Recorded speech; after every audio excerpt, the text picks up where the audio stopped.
Hi, I'm Angela Amado, and I've been working to support people with intellectual disabilities and other disabilities for more than 40 years.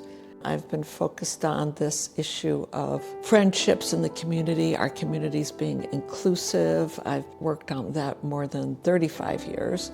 So I've come up with a list of 7 different strategies. When we do training, we actually use these 7 strategies to brainstorm different ideas.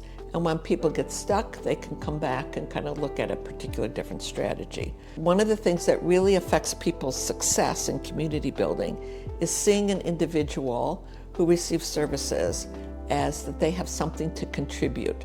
They have gifts. There are things that they do really, really well.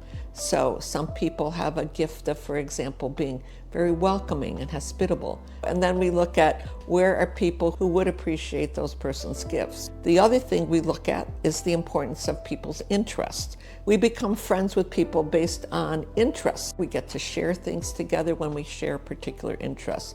So one strategy we do is we identify a person's interest. Where are all the places where anybody does anything with that particular interest? So where are all the places anybody does anything with an interest in animals, for instance, like stores with them, veterinarians that treat them, zoos, like all people who do dog walking. It's a very powerful avenue actually for finding a job for someone. It's very different than just sitting across this table from somebody and asking them, what kind of job do you want to have?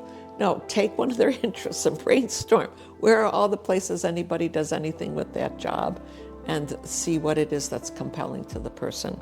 There's another couple of strategies that are around finding a particular person.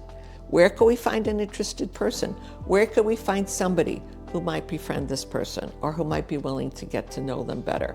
Somebody who would be welcoming, maybe somebody who matches that person's interests, for example, or might be socially isolated themselves and want to get connected with somebody better.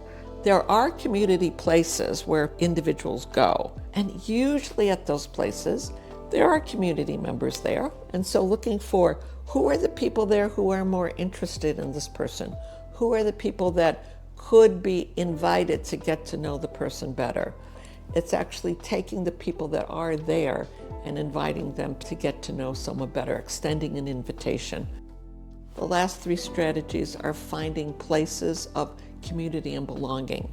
So one very, very, very strong avenue is finding associations and clubs.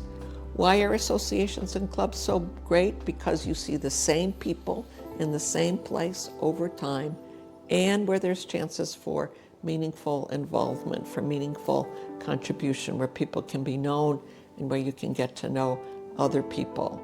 And then within the association or club, you can also look for who's somebody that you can deepen the relationship with also, not just going to the club meetings as an activity every week or every month or whatever. And then there's another avenue called where are the welcoming places? Where are the, for instance, local family-owned businesses where you walk in and you're very welcome, you feel comfortable there, it's very hospitable. And then the very last approach of the 7 approaches is to find places where people can fit in just the way that they are. You don't have to change their behavior. You don't have to change them in any particular way. So those are the 7 strategies that you can use to brainstorm.